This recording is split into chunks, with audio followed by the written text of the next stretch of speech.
Hello students, next topic है auto immunity. अभी हमने इसके पहले वैक्सीनेशन और इम्यूनाइजेशन का डिस्कशन किया था। इसके बाद जो नेक्स्ट टॉपिक है वो है ऑटो इम्यूनिटी। देखो इसमें है क्या, ऑटो मीन्स होता है सेल्फ इम्यूनिटी।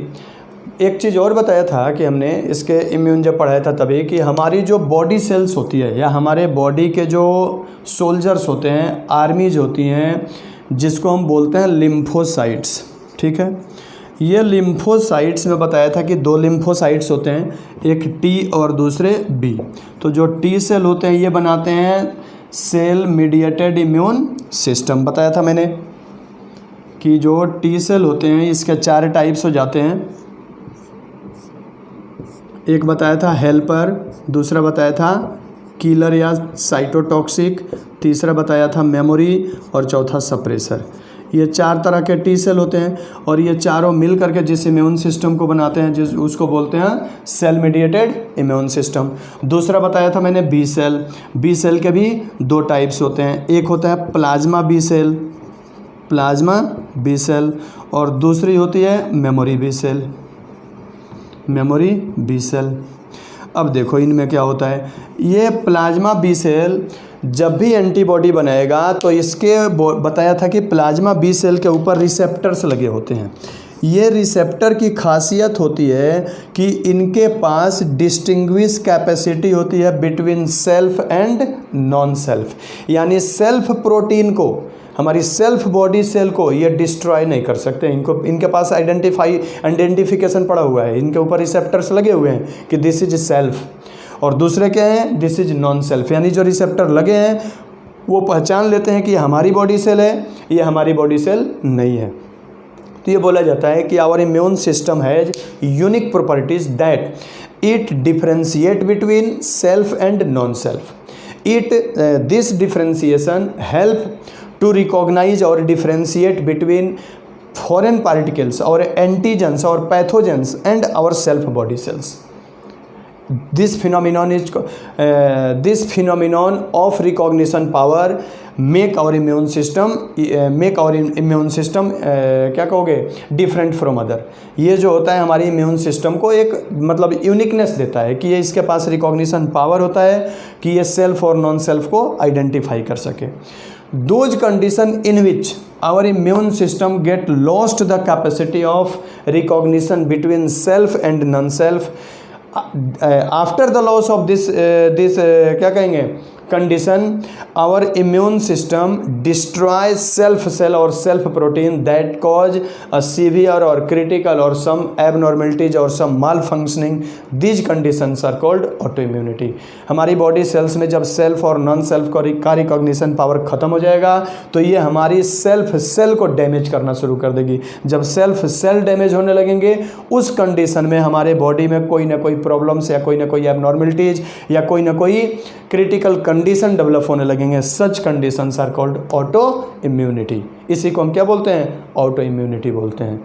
ये हमारी बताया भी था कि अगर हमारे बॉडी में जिस दिन ये साइटोटॉक्सिक सेल या किलर टी सेल ये भूल गए कि ये हमारी सेल्फ सेल और ये हमारी सेल्फ सेल नहीं है, उस दिन प्रॉब्लम ये आ जाएगा कि ये हमारे अपने बॉडी सेल को डैमेज कर देंगे, अपनी बॉडी सेल को डिस्ट्रॉय कर देंगे, खा जाएंगे। उस कंडीशन में फिर हमारी बॉडी सेल नहीं बचेगी। खुद के WBC को डैमेज कर सकते हैं, ये खुद के हेल्पर को, किलर, मेमोरी को और सप्रेसर को डैमेज कर सकते हैं। जिस दिन ये प्लाज्मा बी सेल का रिसेप्टर ये रिकॉग्नाइज करना भूल गया कि ये सेल्फ प्रोटीन है, ये नॉन सेल्फ प्रोटीन है, उस दिन ये हमारे बॉडी के कई सारे प्रोटीन को डैमेज कर देगा, डिस्ट्रॉय कर देगा। उस कंडीशन को हम बोलते हैं ऑटो इम्यूनिटी। इसलिए कई बार होता है इससे डिसऑर्डर, तो उसको ऑटो इम्यून सिंड्रोम बोलते हैं, नॉट ए डिजीज। सिंड्रोम बताया था कि जब कई सारी बीमारियों के लक्षण एक साथ अपीयर होने लगे तो उस कंडीशन को हम क्या बोलते हैं, सिंड्रोम बोलते हैं। Syndrome means group of disease appeared at once. तो इसमें भी अगर कंडीशन ये ख़राब हो गई तो ये क्या क्रिएट करेगा, सिंड्रोम कॉज कर देगा। और उस कंडीशन में फिर अपनी बॉडी को बचाना या अपनी बॉडी को सेफ रखना बहुत मुश्किल हो जाएगा। क्यों? क्योंकि अगर हमने इस किलर को डैमेज कर दिया तो खुद हमारी बॉडी अपनी इम्यूनिटी लॉस्ट कर जाएगी। प्लाज्मा बी सेल को डैमेज कर दिया, हमारी बॉडी इम्यूनिटी लॉस्ट कर जाएगी। हमने कुछ ऐसा केमिकल डाल दिया जो मतलब टॉक्सॉइड आ रहे हैं उसको डैमेज करने लगे, फिर ये किलर सेल और ज़्यादा हाइपर सेंसिटिव हो जाएंगे। कुल मिला के मुश्किल हो जाएगा। वही है, घर का गार्ड अगर रखा हुआ वही पागल हो जाए, घर वाले को गोली मारना शुरू कर दे, फिर बचना मुश्किल हो जाएगा। क्यों? क्योंकि वो घर का कोना कोना जानता है किस कोने में कौन छुपा होगा, वो तो जाकर वहाँ गोली मारेगा। तो ये अगर इसको पता चल जाए तो ये पता चलेगा कि कहाँ कहाँ पे कौन कौन सेल है, सबको डैमेज कर देगा। या प्लाज्मा सेल्स जो है, प्लाज्मा सेल्स को पता चल जाए तो जो भी अपने सेल्फ सेल मिलते जाएंगे उसको डैमेज करता जाएगा। इसी को ऑटो इम्यूनिटी कहते हैं। इसका एक एग्जाम्पल दे रखा है आपके एनसीईआरटी में, रूमेटॉइड अर्थराइटिस। रूमेटॉइड अर्थराइटिस दे रखा है, गठिया का एक टाइप है रूमेटॉइड अर्थराइटिस। ये एक ऑटो इम्यून सिंड्रोम है, ऑटो इम्यून डिजीज़ है, ये सिंड्रोम ना कहिए, ऑटो इम्यून डिजीज़ है ये रूमेटॉइड अर्थराइटिस। तो यही होता है। इसमें मेन आपसे ये पूछेगा कि what is auto immune disease या what is auto immune syndrome, आप लिख सकते हैं इसको, या मतलब write an example of auto immune diseases. तो रूमेटॉइड अर्थराइटिस इसको सिंपल लिख देना। अगर पूछ दे auto immune, our body cells और immune system has unique property that it have recognition power of self and non self, the condition in which it lost the recognition power between self and non self, then it damage the self protein और self body cells, such condition is called auto immunity. ये auto immunity दे देना। Syndrome अगर पूछ दे तो लिख देना कि due to auto immunity many diseases are appear, many symptoms of diseases are appear in our body, such condition is called syndrome. तो ये ऑटो इम्यूनिटी या ऑटो इम्यून सिंड्रोम था। इसके बाद एक छोटा सा और टॉपिक दे रखा है, इम्यून सिस्टम। हालांकि इसको शुरू में ही बताना चाहिए था इम्यून सिस्टम, बीच में पता नहीं एनसीईआरटी में क्यों दे दिया है, लेकिन मैं बता देता हूँ। Immune system of our body, हमारी बॉडी की इम्यून सिस्टम में कौन कौन से सेल्स आते हैं, इसको तो शुरू में ही बताना चाहिए था। एनसीईआरटी के अकॉर्डिंग में मैं भी पढ़ा रहा हूँ तो इसलिए दिमाग में नहीं आया। The immune system, immune system of our body, ये हमारी बॉडी की इम्यून सिस्टम्स है। अब देखो कौन कौन से इम्यून सिस्टम है। ये बोला है इसमें कि हमारी बॉडी की इम्यून सिस्टम्स में कौन कौन से सिस्टम्स होते हैं, कौन कौन से ऑर्गन होते हैं। तो ये बोला जाता है कि our immune system consist of, और इम्यून सिस्टम कंसिस्ट ऑफ, कौन कौन से ऑर्गन होते हैं ये देख लेते हैं। एक तो होता है लिम्फॉइड ऑर्गन, लिम्फॉइड ऑर्गन्स होते हैं हमारे इम्यून सिस्टम में, ठीक है। लिम्फॉइड ऑर्गन्स के अलावा क्या होता है,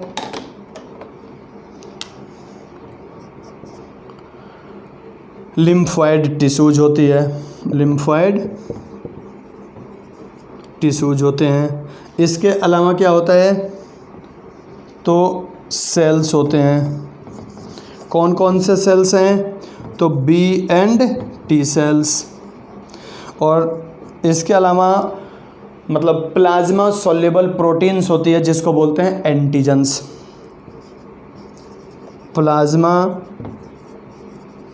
soluble proteins, plasma soluble proteins like antigens. अब देखिए हम इसमें क्या क्या पढ़ चुके हैं। हम लोग सेल्स पढ़ चुके हैं, बी सेल और टी सेल, यानी एएमआई और सीएमआई पढ़ चुके हैं। ये हो गया है सिंपल, मतलब plasma soluble protein, antigens, sorry antibody, antigens नहीं, एंटीबॉडी, एंटीबॉडी पढ़ चुके हैं हम लोग स्ट्रक्चर। अब हमें दो चीज़ पढ़ने हैं, लिम्फॉइड ऑर्गन और लिम्फॉइड टिश्यू। तो लिम्फॉइड टिश्यू को मैंने माल्ट बताया था, एक बार फिर से डिस्कस कर दूंगा मैं इसमें भी। लिम्फॉइड ऑर्गन्स देखते हैं क्या, ये दो हम लोग पढ़ चुके हैं। लिम्फॉइड ऑर्गन्स देखो क्या होते हैं। लिम्फॉइड ऑर्गन वो ऑर्गन होते हैं जहाँ पे बी लिम्फोसाइट्स और टी लिम्फोसाइट्स का फॉर्मेशन होता है, निर्माण होता है या जनरेशन होता है। Lymphoid organs are those organ where B lymphocytes and T lymphocytes are produced. तो दो तरह के लिम्फॉइड ऑर्गन होते हैं, वो लिम्फॉइड ऑर्गन जहाँ पे बी और टी लिम्फोसाइट प्रोड्यूस होते हैं, बनते हैं, जनरेट होते हैं, that is called primary lymphoid organ. And second one where it get proliferate divide और faces with antigen, face to face antigen से होता है, that is called secondary lymphoid organ. ये प्राइमरी लिम्फोइड ऑर्गन। अब primary lymphoid organ में दो ही आते हैं, एक होता है बोन मैरो जहाँ पे क्या बनते हैं, तो बी लिम्फोसाइट और टी लिम्फोसाइट या सारे मतलब ब्लड सेल्स बनते हैं, आरबीसी डब्ल्यूबीसी सारे बनते हैं। तो एक हो गया बोन मैरो और दूसरा जो होता है वो है थाइमस ग्लैंड। तो थाइमस ग्लैंड और बोन मैरो जो होते हैं ये प्राइमरी लिम्फोइड ऑर्गन्स होते हैं जहाँ पे लिम्फोइड सेल्स या बी सेल्स और टी सेल्स का प्रोडक्शन होता है या फॉर्मेशन होता है। ये सारा मैंने नोट्स में लिख रखा है। तो those organ where B cells and T cells are produced or generated is called primary lymphoid organ, and those organ where B and T lymphocyte faces with antigen, और ये कह लो कि it divide and differentiate, divide होकर अपनी cloning करेगा, clonal selection करेगा वहाँ पे, जैसे बी सेल है डिवाइड होकर प्लाज्मा बी सेल और मेमोरी बी सेल में बटेगा, या टी सेल है हेल्पर टी सेल अपना डिवीजन करके और ज़्यादा क्लोनल सिलेक्शन करेगा। चूँकि हेल्पर टी सेल ऐसा होता है कि कोई एंटीजन आएगा तो अपना डिवीजन करेगा, अपनी नंबर बढ़ाता है, तो नंबर बढ़ाते हैं। तो सेकेंडरी लिम्फोइड ऑर्गन वो होते हैं जहाँ पे एंटीजन से फेस टू फेस होता है, एंटीजन के खिलाफ रिसेप्टर डेवलप होगा, प्लस ये डिवाइड होकर के अपनी नंबर बढ़ाएंगे, क्लोनल सिलेक्शन करेंगे, यहाँ बनेंगे और यहाँ क्लोनल सिलेक्शन करेंगे, तो उसको बोलते हैं सेकेंडरी लिम्फोइड ऑर्गन। कौन कौन आता है, एस्प्लीन हो गया, नाम सुना होगा एस्प्लीन का। एस्प्लीन के अलावा टॉन्सिल्स हो गए, टॉन्सिल्स के अलावा पेयर्स पैचेज हो गए, पेयर्स पैचेज, ये स्मॉल इंटेस्टाइन में होती है हमारी। स्मॉल इंटेस्टाइन में जो क्रिप्ट ऑफ लीवर कोहन होता है वहाँ पे होता है पेयर्स पैचेज। लीवर भी आता है, स्प्लीन सेकेंडरी लिम्फोइड ऑर्गन में हमारे लीवर भी आते हैं, पेयर्स पैचेज एंड अपेंडिक्स। ये अपेंडिक्स, ये हमारे एक मिनट, अपेंडिक्स नहीं, अपेंडिक्स के अलावा भी है lymph node, lymph node and pairs appendix. तो ये हमारे सेकेंडरी लिम्फोइड ऑर्गन है। यहाँ पे स्प्लीन हमारे स्टमक के राइट साइड में इधर होता है, छोटा सा मतलब बीन सेप्ड या किडनी सेप्ड स्ट्रक्चर होता है, ये भी स्मॉलेस्ट ऑर्गन है। इसको हम ग्रेवयार्ड ऑफ आरबीसी भी बोलते हैं, ब्लड फिल्टर भी बोलते हैं इसको। Blood filter in the sense that blood में जो भी डेड आरबीसी होते जाएंगे वो फिल्टर होकर के स्प्लीन के व्हाइट पल्प में जमा होते हैं। रेड पल्प में कुछ अमाउंट में ब्लड स्टोर होता है, इसलिए इसको blood bank of our body भी बोलते हैं, या ग्रेवयार्ड ऑफ आरबीसी बोलते हैं इन द सेंस दैट यहाँ पे आरबीसी आकर के डेड होने के बाद स्टोर होता है। स्प्लीन से वो आरबीसी चलाता है कहाँ पे, लीवर में। लीवर में आकर के वो टूटेगा, उसको लीवर के जो कुफर सेल है उसको खा जाएगा, फैगोसाइटोसिस करेगा, और उसमें से चूँकि आरबीसी जब टूटेगा तो आरबीसी में से क्या निकलेगा, हीमोग्लोबिन निकलेगा। उस हीमोग्लोबिन को तोड़ना शुरू करता है हमारा लीवर, और हीमोग्लोबिन को तोड़ेगा तो दो पार्ट में तोड़ेगा, एक हीम और दूसरा ग्लोबिन। तो जो हीम होता है आयरन कंटेनिंग पिगमेंट है, ये आयरन इससे ट्रैप हो जाएगा, और जो ग्लोबिन प्रोटीन होती है इससे दो पिगमेंट बनाता है लीवर हमारा, बिलिरुबिन और बिलिवर्डिन। तो ये कंडीशंस हमारे लीवर की होती है। स्प्लीन को इसलिए हम क्या बोलते हैं, फिल्टर ऑर्गन बोलते हैं, या ग्रेवयार्ड ऑफ आरबीसी बोल लो, या फिर blood bank of our body बोल लो। तो यहाँ पे आकर के एंटीजन एंटीबॉडी का फेस होता है, यहाँ पे आकर के हमारे टी लिम्फोसाइट अगर हेल्पर टी सेल है तो अपना नंबर बढ़ाएगा। Tonsils as you know Waldeyer ring कहते हैं, 4 तरह के टॉन्सिल होते हैं, पढ़े हुए हो डाइजेस्टिव सिस्टम में +1 में, डिस्क्राइब करेंगे तो टाइम ज़्यादा लगेगा इसमें। टॉन्सिल के अलावा लीवर तो हो ही गया, अभी बता दिया कि लीवर में ये सिंथेसाइज होते हैं। पेयर्स पैचेज स्मॉल इंटेस्टाइन में होते हैं, वहाँ पे जो भी इंटेस्टाइन के अंदर माइक्रोब्स होते हैं उनको किल करने का काम करते हैं, या वहाँ पे ये डिवीजन करेंगे, डिफ्रेंशिएट करेंगे, फेस टू फेस होंगे। लिम्फ नोड, हमारी बॉडी में सर्कुलेटरी सिस्टम पढ़े होंगे तो उसमें लिम्फेटिक सिस्टम पढ़े होंगे। लिम्फेटिक सिस्टम में पढ़े होंगे कि उसमें लिम्फ वेसल्स होते हैं। लिम्फ वेसल्स में 2 होता है, लिम्फ डक्ट और लिम्फ कैपिलरीज। लिम्फ वेसल्स में कहीं कहीं छोटे छोटे नोडल स्ट्रक्चर होते हैं। अगर जैसे मान लो सपोज दैट, यहाँ लिख देता हूँ मैं, +1 की चीज़ें हैं ये। अगर हमारी ये जैसे लिम्फ डक्ट हो गई, लिम्फ डक्ट और लिम्फ कैपिलरी पड़े हो गए, मैं ये सिंप्लीफाइड डायग्राम बना रहा हूँ एक। तो यहाँ पे ये मान लो लिम्फ डक्ट हो गई है, तो यहीं पे नोडल स्ट्रक्चर होते हैं, छोटे छोटे ग्लैंड लाइक स्ट्रक्चर होते हैं, जिसको हम लिम्फ ग्लैंड भी बोलते हैं। इसी को क्या बोलते हैं हम, लिम्फ नोड बोलते हैं। यहाँ पे सेलुलर डेब्रिस आकर के कचरे जो होते हैं वो लिम्फ में चेंज होते हैं, प्लस जो टी हेल्पर टी सेल है वो डिवीजन करके अपना क्लोनल सिलेक्शन करेगा। प्लाज्मा किलर टी सेल है, किलर न को मेमोरी टी सेल है। मेमोरी अगर बहुत बाद में बताया था कि मेमोरी सेल भी बाद में जब सेकंड इम्यून रिस्पॉन्स जनरेट होता है तो मेमोरी सेल डिवाइड होकर फिर से 4 सेल बनाती है, वो चारों यहीं पे बनेंगे, सेकेंडरी पे बनेंगे। प्राइमरी पे सिर्फ एक बार जनरेट होंगे और प्रोलिफरेट होंगे। तो जनरेट होंगे बोन मैरो में, बोन मैरो में से एक बार बन के अगर थाइमस में आ गए तो थाइमस में से 4 सेल बन गए। अब उसके बाद थाइमस में ये रिवर्स बैक नहीं होंगे कभी भी। थाइमस इसीलिए चाइल्डहुड में मोर डेवलप होता है, जैसे जैसे एज बढ़ता जाता है वो लेस डेवलप होते होते डीजेनरेट हो जाता है। क्यों? क्योंकि बाद में उस थाइमस ग्लैंड का कोई काम नहीं रहता है। थाइमोसिन हार्मोन रिलीज होता है, वो थाइमोसिन हार्मोन टी सेल को प्रोलिफरेट कराएगा या 4 सेल्स में डिवाइड कराएगा, हेल्पर, किलर, सप्रेसर और मेमोरी में। तो इसलिए वो धीरे धीरे फंक्शनलेस हो जाता है। लिम्फ नोड पे आएगा, यहाँ पे फेस टू फेस होंगे। अब यहीं पे आकर के बी सेल है, वो प्राइमरी क्या कहते हैं उसमें लिम्फ में होता ही है बी सेल, ये आकर के रिसेप्टर डेवलप करना शुरू करेगा एंटीजन को देख करके। दूसरा बी सेल आकर के डिवाइड करेगा और डिवाइड होकर प्लाज्मा और मेमोरी सेल में बटेगा। तो ये सारे लिम्फ नोड पे होते हैं, इसलिए इनको क्या बोलते हैं हम? सेकेंडरी लिम्फॉइड ऑर्गन बोलते हैं। तो अगर डिफ्रेंसिएशन आ जाए तो प्राइमरी में दे देना कि the organ where lymphs, the organ where B cell and T cells are produced called primary lymphoid organ. Lymphocytes are produced. The organ where lymphocytes are produced called primary lymphoid organ. And the organ where lymphocytes divide and produce their produce their cloning of copy, produce their clone of copy and क्या कहोगे? Face to face with antigen is called secondary lymphoid organ. तो primary lymphoid में हो गया bone marrow और क्या कहते हैं इसको? थाइमस ग्लैंड, और सेकेंडरी में हो गए सारे ऑर्गन बता दिए थे। अब ये दोनों मिलकर काम कैसे करेंगे कि प्राइमरी जो होता है, प्राइमरी को ये कह लो कि एक तरह से वो जनरेटर हो गया। प्राइमरी क्या हो गया? जनरेटर हो गया, जनरेटर ऑफ लिम्फोसाइट्स, लिम्फोसाइट्स। और जो सेकेंडरी क्या हो गया? तो वहाँ पे इनका प्रोलिफरेशन हो गया या क्लोनल सिलेक्शन होगा। सेकेंडरी में क्या होगा? क्लोनल सिलेक्शन होगा।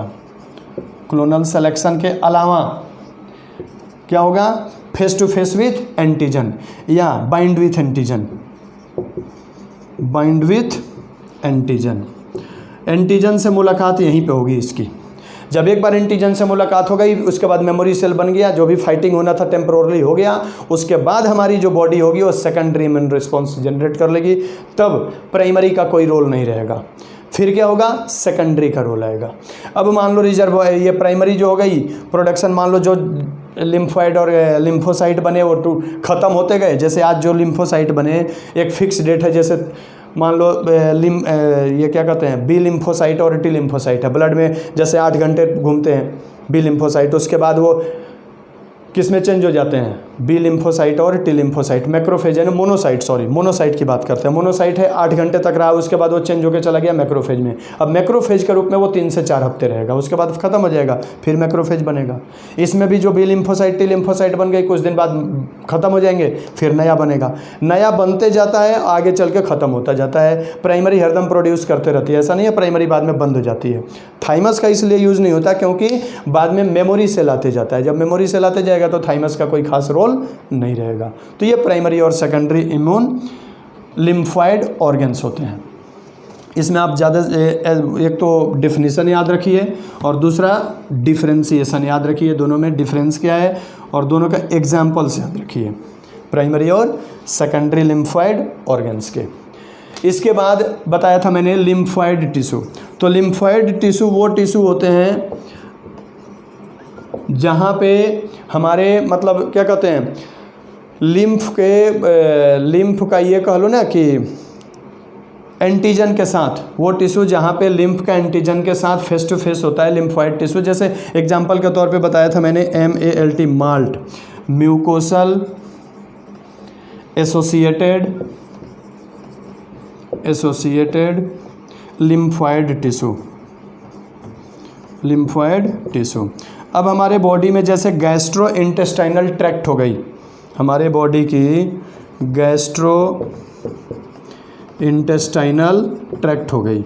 अब इस गैस्ट्रोइंटेस्टाइनल ट्रैक्ट में जो म्यूकोसा की लेयर है वो म्यूकोसा क्या है, माल्ट है।